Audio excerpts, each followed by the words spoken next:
Beautiful grass tree. Check out this tree coming up ahead. She's old. She's seen some time. In fact, half of it's just the skeleton of where it used to live. You can see where that's an old tree, that one.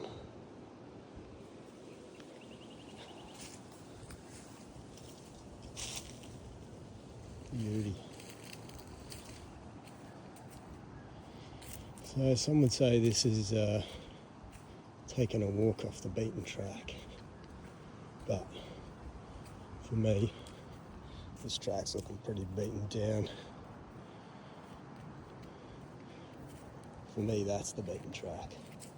Going straight into the scrub. Every now and then I'll find a kangaroo track and I'll just kind of follow it along and see where it goes. It's just nice to be out here.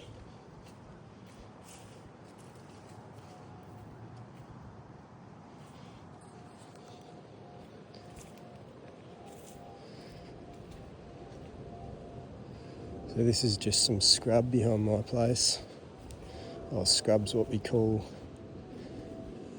the bush or the woods in Australia. Oh, some didgeridoo trees there.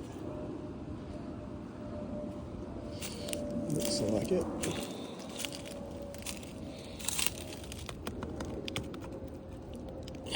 Not quite yet. Not yet.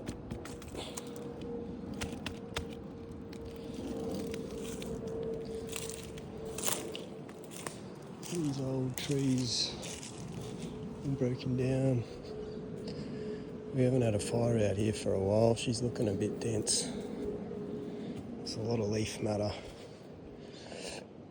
I'd say this is probably meant to burn every 4 to 6 years. You can still see the embers from the last burn. It's how these plants survive. In times of terror and pain, when all things and all hope seems lost, there is a renewal and a refreshing that brings forth the new coming. And that's what the fire is. The fire makes room for plants, for new growth, and it takes away all the dead stuff. So the Australian bush is, the soil's not very rich. There's not much organic matter, as you can see. There's not much going on here because of the fires. It's really sandy. I live on the coast, but there's not much going on in the soil.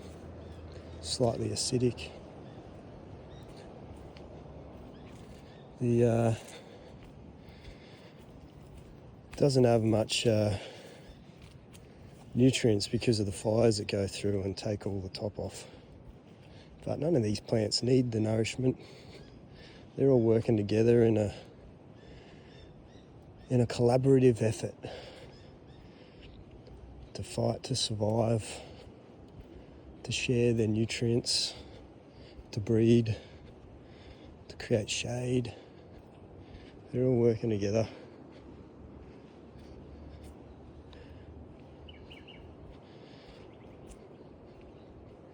I love being out here.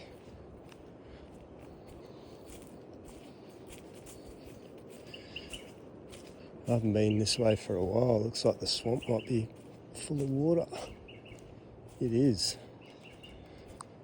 So it's really strange to be up on a hill and there's all these sandy like swamps, and they're not always full of water.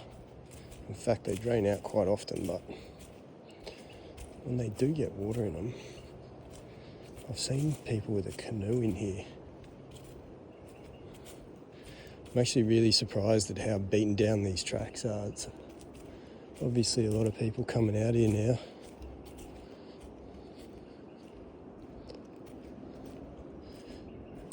I love the bumps on these Banksias.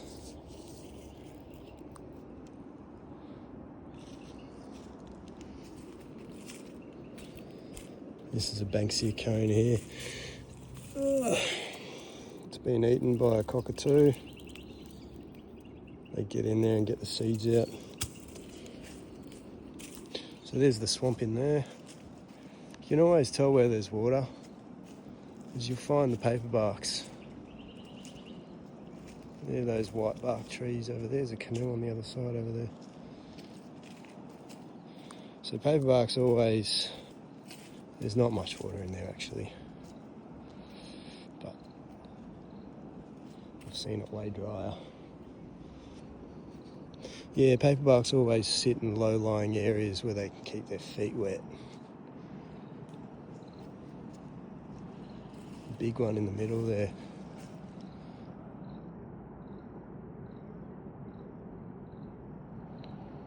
Beautiful. Lots of grass trees around here, always a sign of fire. They love a fire. They need a fire.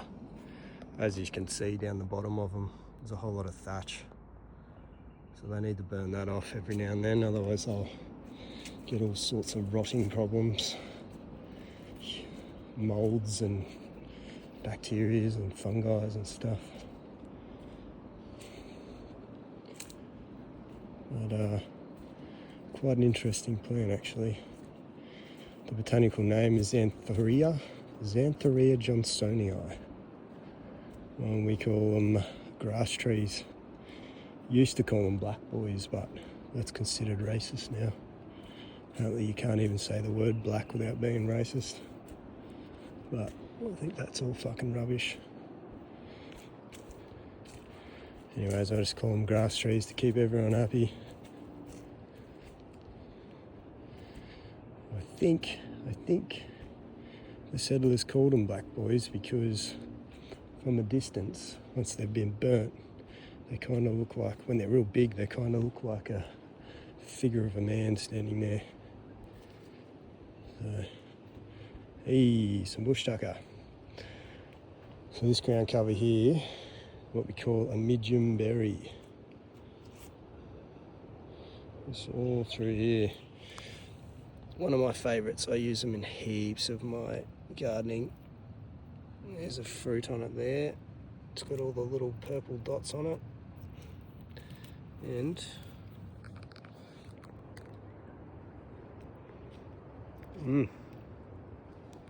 sweet. Want more. Sweet and kind of floral. Kind of tastes like a eucalypt smells. It's got that like, because they're part of the same family, the Mataceae family, which is probably, I'd say, if the largest or the second largest family in Australia of plants. I can't remember the exact number. There's so many species in the Mataceae family. I dare say thousands. And you've got the eucalypts, the syzygiums or the lily pillies. You've got, what else? Man, the list is huge. And corymbias, they're all eucalypts.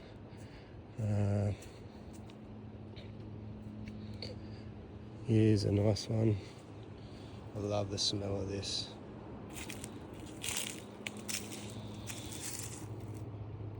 It's an acacia or a wattle. It smells sickly sweet. Beautiful. I'm noticing a few tracks on the ground. There's been some people coming out here recently. So I'll probably shut up at some point when I hear someone coming.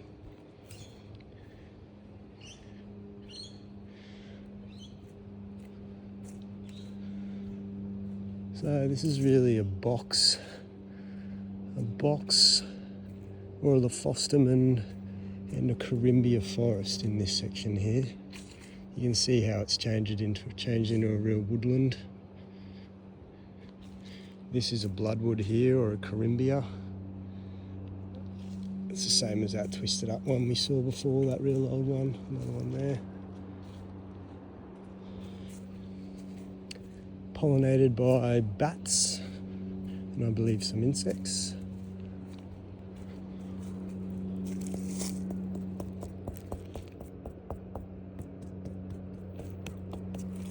Potential didgeridoo there. Damn. This guy's on a bit of a lean.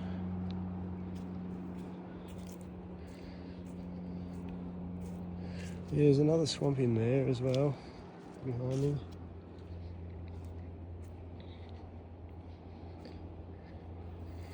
It's amazing how you can, once you understand the differences in ecology as you're walking through different sections, and you can really tell the shift in the nature.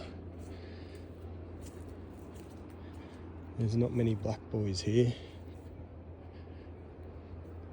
It's a lot more open woodland type. Could use a burn. Lots of bloody overburden. There's heaps of fungi in there actually. Interesting.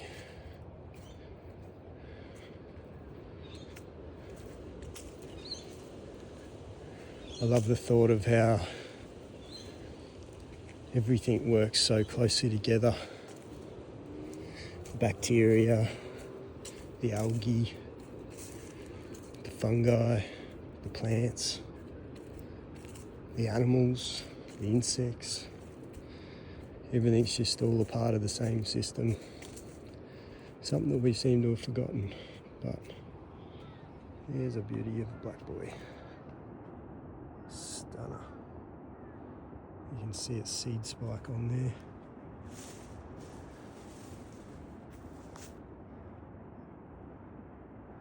Pretty hard to tell from this distance, but that's a good size. That'd be an old black boy. Needs a burn. Big time. You see, once upon a time, all this area was maintained by the local mobs, or the indigenous people, and they'd light it up and move along, and light it up and move along, and they do it ecosystem by ecosystem.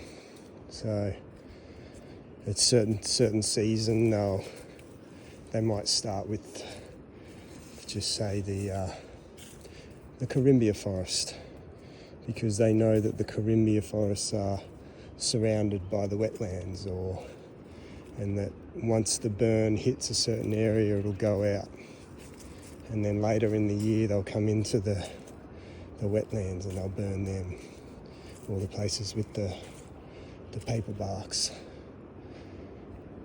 There's all the information was stored in their verbal knowledge base, which they pass down from generation to generation through stories and song.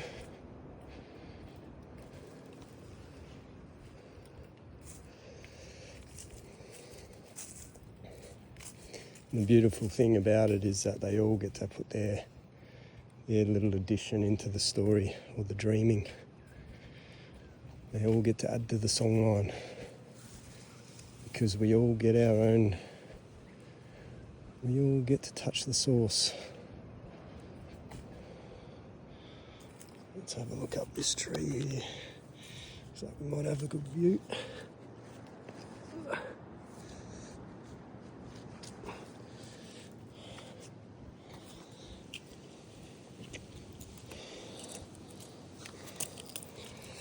Oh yeah.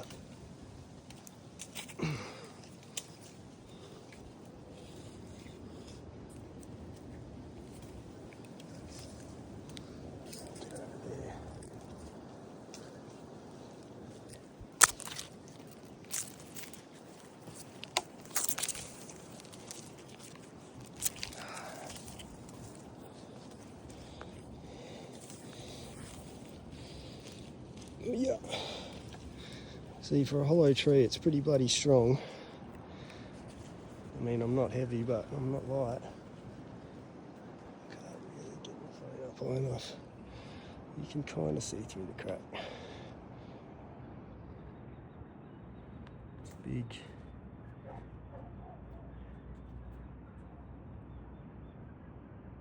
That's all the heathland down there. That's a beautiful flowering plants. Some of my favourite country. Oh yeah. Better get down from here.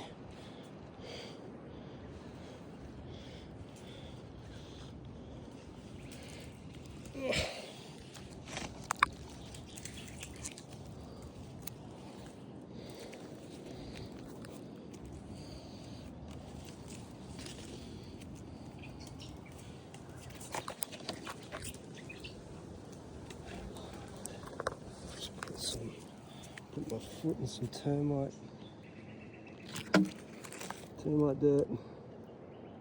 Corner on in there. So there might be a didgeridoo in here too, actually. Alright, there we go.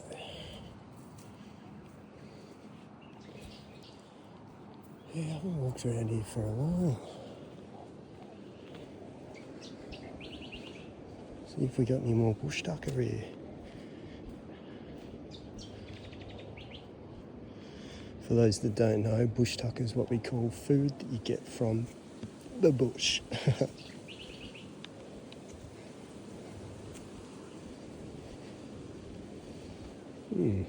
Another swamp down here. You can see the telltale signs. See the paper barks? Where's the sign of water? So I'm sure you could dig down there somewhere and get yourself water if you ever need. But I think the most important thing to acknowledge here is that we only take what we need. We don't take any more. We don't take it for our family and friends and our society back home. We just take what we need. There's plenty out there if you know where to look. I can tell some kids have been through here with an electric bike. I'm a little bit unsure how I feel about that. So, before I even got on the track, I saw. See how this is getting black spot. Black spot around the stem. Black spot through here. And look how thick this thatch is.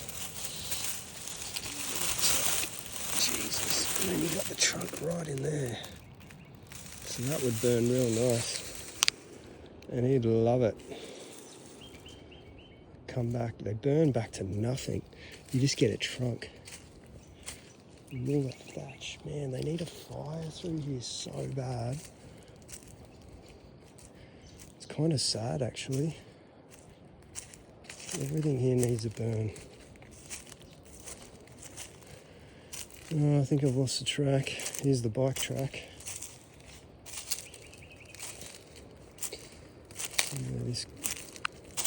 He's done a Yui and gone out. Chuck a Yui, mate. Let's have a look what's up here.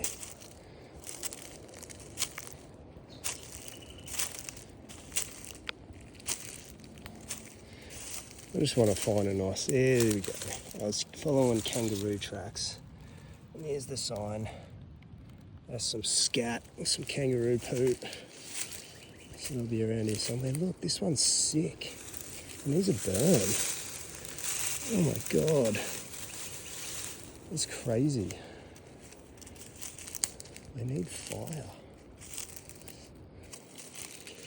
Yeah, this is a kangaroo track. See them digging in here for bugs. Nice grass tree there. Yeah, cool. I'll start heading back now. Let's find a nice spot to have a sit. I'll introduce myself.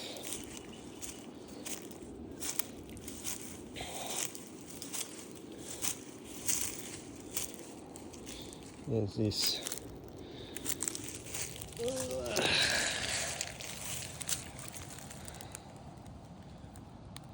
How do I turn the camera on this thing?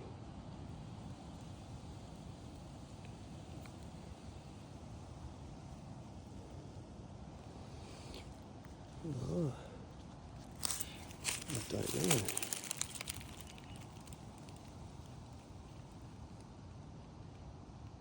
Something to learn. Anyways, just have to do it like this.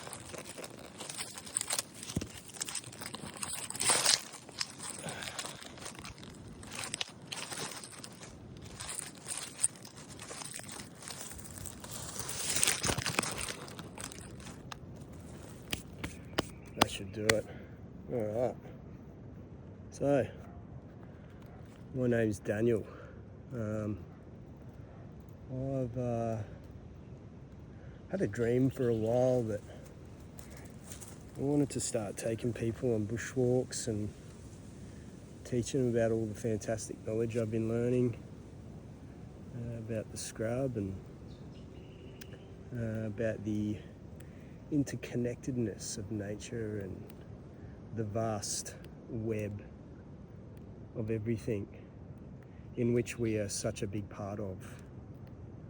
It's been a dream of mine to, I don't even want to do it for money, I just want to share the knowledge. I think there's so much beautiful knowledge to be had that was lost when the European settlers came here. And I think even knowledge that's been lost for potentially thousands of years of the knowing. I wouldn't say thousands of years, but maybe thousands of years for the white folk. But this internal knowing, this intuition that we all have, that we all are linked into, but we choose to ignore. Because it's scary. It's scary to kind of think that we're only just a small part of a very big picture. I think it's so easy in our society to kind of to think that we know what's right. Our parents taught us what was right, you know. But I don't think that's really. It's all superficial. It's all surface knowledge.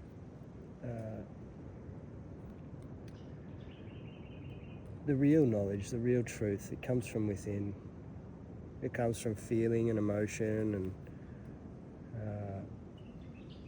connecting with yourself, coming out into nature and realizing we're just a part of something that's so much greater than us. That the planet could spit us off in a second and keep on pumping on. I just heard a kangaroo.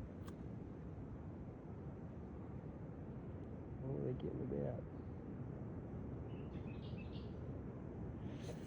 Yeah, so this is my intro video to kind of let you guys know what I'm about.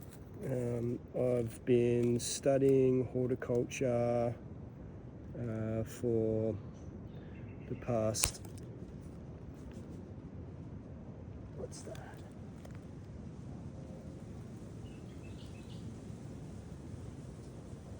Oh, it's a turkey. I can hear him. Whoop, whoop. Get out of here! He's just pissed off. He's scared a bloody currawong over there too, or a crow or something. Yeah, so where was I? Yeah, I've been studying horticulture for not just horticulture, but nature. I've been studying nature for many years now. Must be about 10 years. I used to teach snowboarding in Australia here in Victoria, a place called Mount Hotham, which I absolutely loved. It was a real passion of mine. I love the culture. I love this cold. I love that nature. And then I broke my knee, so I had to reassess what I wanted to do in life. And so I became a landscaper and started working for a guy here where I'm from in Noosa, the Sunshine Coast in Queensland. And he started sparking me off my knowledge and got me interested. Like, once I realised I knew fucking nothing, excuse my language, but I knew nothing about nature and plants and like diving into that, my curiosity was just phenomenal, and it still is. Like, I still have so many areas that I want to learn, like soils and chemicals in the soils and the chemical relationship between plants and animals and just everything. I'm so interested on fungi, and I still haven't learnt fungi yet, but I've started with plants. I started with geology. I've learnt a bit about minerals, and because I used to do a bit of prospecting as well, looking for cool rocks and crystals and that sort of stuff. And then that kind of led me into plants, because I was out in nature all the time, and animals. And because of where I live in Noosa, it's classified as a World Heritage and Biosphere, so it's meant to be well looked after. Unfortunately, it's not. It's just a facade that the councils and other bodies use. But there has been a really great effort to conserve Noosa by its residents over the past years.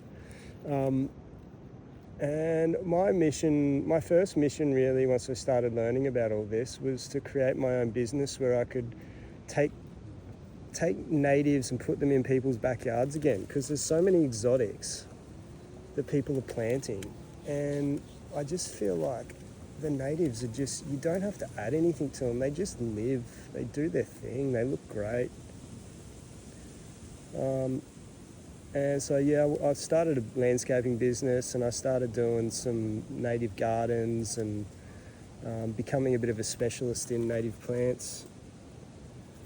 Creating habitat for animals as well in rural blocks and that sort of stuff. So, yeah, it's been a fun journey. I worked in re-veg companies, doing re-veg. At the moment, I'm working in a botanic gardens. So I'm learning a lot more about exotics and temperate plants, temperate climate plants, and how to maintain a large garden. And I want to do it with very limited chemical disturbance, because I believe that one of the big problems we're dealing with these days is chemicals and plastics. As I'm sure most of you are aware. But this has taken me onto my quest now, which is, I want to take people on bushwalks. I want to teach them about some of the sick shit I'm learning, about all these cool plants, all their uses. Why is this plant grow with this plant? What animals feed off this? And, so that's the goal. Well, I figured, why not do it on YouTube? Well, I don't have to make $60 a head to go for a walk and take people out and about. If that was to happen, then cool, but I'd much rather just share the knowledge and share my passion and see people's eyes light up when they're out in the scrub and I teach them some cool shit. But over the years I've spent a bit of time with some local Indigenous mob, and they've taught me bits and pieces. I've done a lot of self-research, a lot of YouTubing, a lot of book reading. Any book I could find, I just sap it up. Take as much Indigenous knowledge as I can, because it's valuable. Like, I'm only scratching the surface too. I would never claim to know or, to have a great deal of knowledge on the subjects, but when it comes to, Indigenous knowledge, so much of that's been lost now though. The white fellas coming over here to Australia really did a lot of damage, and I don't blame them. They didn't know any better. It was just the progress of the universe bringing us all together. Big melting pot. Now we live in this information technology space where we can share information in the click of a button. I can talk to you through a phone, and and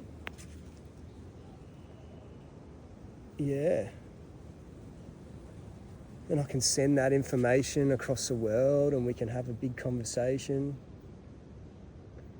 But this is going to be a space for me to take you guys around and teach us all the little tricks of the bush.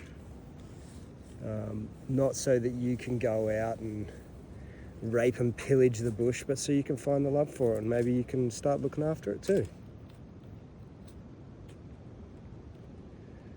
Yeah.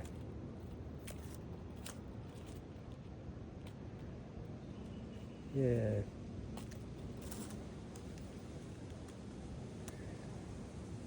Oh.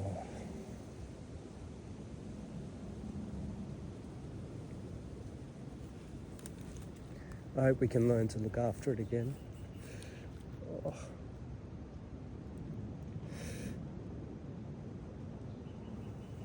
Oh God. It's sick. It's really sick.